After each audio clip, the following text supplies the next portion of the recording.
Acts chapter 2, verse 17.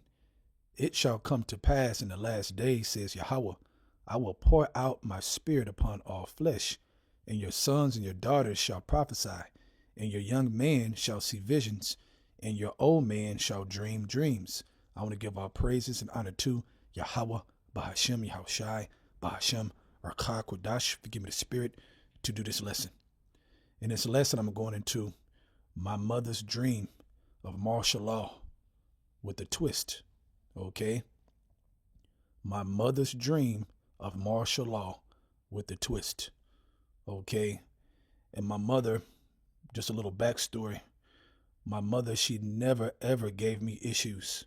She never gave me problems in doing the work of the Lord. Never, okay? And it's been a while, you know. I came in around 2008, around that time. Okay, so she never gave me issues. Even when I was going to jail before, in Texas, I was going to jail in Fort Worth. And a lot of times, and there's more stories I will tell on that. I've told some stories on this channel years back, but the Spirit's been on me to go back into some of those stories, and maybe some stories that I didn't tell, okay, through the Spirit, but that's our Lord willing, all right? And when I used to go to jail, she used to just be like, okay, well, hopefully you get out, and, you know, I'm a little worried about you, but she never said, not one time, stop going out and teaching, even though that was doing the most, even though my life was in danger, and she knew it. She knew my life was in danger, and that the Lord delivered me from death, okay, in Fort Worth, Texas. She knew that, all right? And that was teaching the word. You know, I got delivered from cops, you know, which I told that story, I think. But, hey, if the Spirit's on me, I'll retell it sometime this week, Lord willing, or soon, in the near future. But the point that I'm bringing this up before I go into her dream, she always supported me, okay? She never fully understood, all right? She knows I'm an Israelite. She knows we teach her we're Israelites. She met somebody where she lives at the store, and he mentioned to her that he was an Israelite. And she was like, oh, my son's an Israelite. And then she wanted to call me while he was there, but I didn't answer. And when I called her back, she was like, oh, yeah, I was talking to a young man. He was an Israelite. So, you know, just to give you a little context, okay? And last year, I would say a year ago, she had open heart surgery, okay? And before she had the surgery, I was going to the hospital, and they said it was past time for me to go up to see her, to talk to her before she had the surgery. And I wouldn't leave. I'm like, no, man. I'm like, y'all gonna let me talk to my mom, man, before, you know, she goes into the surgery, all right? Because not everybody makes it through this surgery. Not everybody, okay? Even though I had faith in my prayers and brother's prayers that she was gonna make it through. But the Spirit had it where the lady at the desk, she called somebody else who called somebody else, and they were playing hardball for a little bit, but they eventually said, you know what, just let them talk to her. So they let me up, and I spoke to her, and she had this look in her eyes, like, you know, she didn't know she was going to make it, but I kept my faith alive, and pretty much her last words was like, you know, your brothers are my angels. And she said that out of her mouth. I didn't, out of nowhere. She was like, your brothers are my angels, and they help watch over you. And I'm thankful, and your brothers are my angels. You know, in the past, she's mentioned, you know, she would like to meet the brothers. It's never happened, but she used to mention that herself. So just giving you context.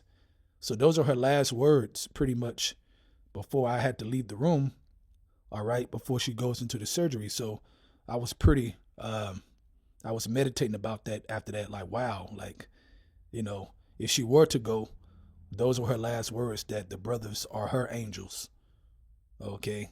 So she don't really understand the truth, but man, she's been very supportive. I just want to say that. And she made it through the surgery, and it's been a year later, okay? And so to get to the dream, this happened last Friday, okay, right before camp. I was getting ready to get ready for camp, and she called me, and I was talking to her, and she said, oh, there was a dream I had. I forgot to tell you. I got to tell you about this dream. So I'm sitting there listening, and she goes, man, this dream I had, it was so real. It was so real. It was me, you, your brother, and our cousins. And we was at a house where we lived. Out of nowhere, these unmarked vehicles pull up. Okay? And they shut down all of America. And she said they shut down the world, what she said. She said the whole world, and she put emphasis on that. The whole world was shut down. Okay? And she said they wouldn't let her go nowhere. Let me see your ID. Let me do this. You couldn't go nowhere. They were blocked. Okay? Just like the scripture says. You can read that in 2 Esdras 15 chapter. Okay, they shall desire to go to a city, but they won't be able to. Yeah, because there's troops everywhere, because martial law. Okay? So that's prophecy. All right? So she also woke up in the mix of that dream. And you know when you have a dream and you wake up and then you kind of terrified and then you go back to sleep and you start back off right when you left off, that happened to her in that dream. You know, she's telling me this. Okay, I know this is a spirit telling me this right before camp. So I'm just listening before I fully get up out of here to go to camp, right? And she's put emphasis more and more. It felt so real. It felt so real. I was scared. Oh, man, I was scared. Like every time she said it, I felt it more and more like, okay, this is the spirit. You know, she was supposed to dream this dream to tell me, to tell y'all. I knew it in my heart. Okay. And pretty much after she finished up telling me how scared she was, I had to go. So I told her my goodbyes. And in my mind, I'm like, okay, I'm finna meditate on this on the way to camp. This is heavy. All right. And pretty much I go inside and I tell my son to go get the trash, to take the trash out. Okay. So he gets the trash and he's going through my room because there's a side door that leads to my room where you park your cars at my house. And pretty much I'm falling behind him. So when he opens the door to go to take the trash out, I'm like behind the door, not that far. I'm in my room, you know, doing something. I forgot what I was doing, but I'm getting ready to walk out after him. And all I heard was, put your hands up, put your hands up. Show me your hands, show me your hands. And I'm like, what the? So as I'm hearing that, it didn't even feel real, what I heard, but I know I heard it. So I walk around the door because he left the door open. And he has a hoodie on because it's cold outside. He has, over his head. And as I open the door fully, the cop's sitting there. He's like, who are you? Y'all live here? I'm like, what the? And I'm in total surprise, like, what the fuck is going on? All right. And he's looking at me. Show me your ID. I'm like, my ID? I'm like, I live here. I said, my son is taking out the trash. I'm like, what's going on? He wouldn't tell me right away. I'm like, what's happening? Keep in mind, there's a drone over my house, helicopter, and there's cops all the way around. So I'm like, what the hell is going on? Think about it. If they would have heard him say, put your hands up, they would have thought they had the suspects. And you know, when they think they got the suspects, all the cops come running like bees, but they didn't hear him say it. But just imagine. Okay. So the Lord was doing things to make sure it didn't get out of hand, totally out of hand. Okay. And at this point, he's looking at me saying, because I'm not showing my ID. I'm like, my ID? Because I'm still confused in real time. And he's looking at me. He goes, is this your car? Is this your car? Prove this is your car. So he had me go in the car and start it up to prove it was my car. Then after that, that's when he said, okay. I said, man, what's going on, man? He goes, some people have been robbed, and we think the robbers could be in your backyard. Even though he thought we were the suspects, obviously. Otherwise, he wouldn't have did none of that. So he's telling me the suspect could be in your backyard. I'm like, how would y'all randomly think that the suspect is in my backyard? Now, keep in mind, I live in an old school Edomite neighborhood. Okay? I'm pretty much the only Jake there. All right? Pretty much, I should say. And at that moment, I'm like, what do you mean somebody in my backyard? I'm like, no. He said, have you checked your backyard lately? No. I'm like, I don't think nobody back there. Then it hit me that my daughter, she runs in circles almost every day. And she'll run in circles in the backyard for exercise. Well, the drone saw her running in circles, and they connected it with this could be the suspect, the robbers. Even though what robber is gonna run in circles in the backyard, man? That don't make sense. So that should have tipped them off right away that something's off. But they came out anyway. So that's when it clicked. Okay, the drone was looking at her, right? And she eventually went in the house anyway, as they were looking. But the point is that at that moment, I'm like, I'm trying to process it. What my mother just told me with this. I mean, think about it. Literally like 5 to 10 minutes later after that conversation, after she told me that dream. So you can imagine what I was thinking in real time. It didn't even feel real. It happened so fast. Okay. And then I had a thought, that it was ICE trying to get us. Okay. Which ICE has no reason to get us. But that came in my head like, is this ICE? Because it was so weird, man, how it happened. It was random. And eventually, after talking to him, the cops, they calmed down, and pretty much they're still looking around. They still looking at my backyard on the outside with their flashlights. And I'm like, ain't nobody back there. Then I had to go back there with the cop to show ain't nobody back there. It was just too much, man. Keep in mind, I'm trying to get to camp. And after processing all of this, all I could think about, man, that was the spirit letting me know it's close. To let y'all know it's close.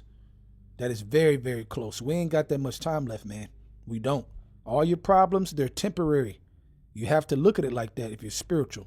All your problems are temporary, man. Don't be afraid. Don't be afraid, man. We almost home now. Real quick, I'm going to go into Proverbs chapter 3. I'm going to read verse 25 and 26. Be not afraid of sudden fear, neither of the desolation of the wicked when it cometh. Right. Okay, of Esau, his kingdom, the destruction, judgment. Don't be afraid, man, because he has to go down. All right. The way the Lord sees fit. Verse 26. For the Lord shall be thy confidence and shall keep thy foot from being taken. Right. And we understand that in the fear of the Lord is a strong confidence. So you want your confidence to be strong? Okay. You got to fear the Lord more and more and more. That should be your main passion. Okay, because everything comes out of that. Your fear and your faith, everything. Okay, and your trust and belief. Okay. And I mean, it happened fast, man. It was very fast. And they actually stopped a couple cars too. When I was out there talking with the cops, you had a cop stopping the cars asking, where you going? Where you going? You going this way? I saw all that. And all I could think about was the end. That's all I could think about, which if you're spiritual, you're supposed to think that way. Okay, so I was in the right spirit, and they just told me to make sure how many kids in the house and make sure nobody leaves the house and don't go outside for right now. And I was like, you know what? I'm going to still go teach, because I was dealing with that situation. I was like, damn, should I leave him here? And the spirit was like, man, go teach. Don't worry about them. I got him. I got you. Okay, and then I left, told him don't go outside for anything, lock all the doors, and then I left to go teach. And when I was driving, I was like, what the heck just happened? I was sitting there just, in my mind meditate like, what the hell was that? And but in the spirit, I knew what it was. Like I said, it started with my mother's dream. Okay, that's why I say my mother's dream with a twist. And that's the twist. I didn't see that coming afterwards. Okay, but in the spirit, like I said, the spirit wanted me to experience this to tell you brothers and sisters that we don't have a lot of time left at all. Okay? All your problems are temporary. It is, man. Don't forget that, man. Only believe. Okay? Get prepared because we do not have a lot of time left whatsoever.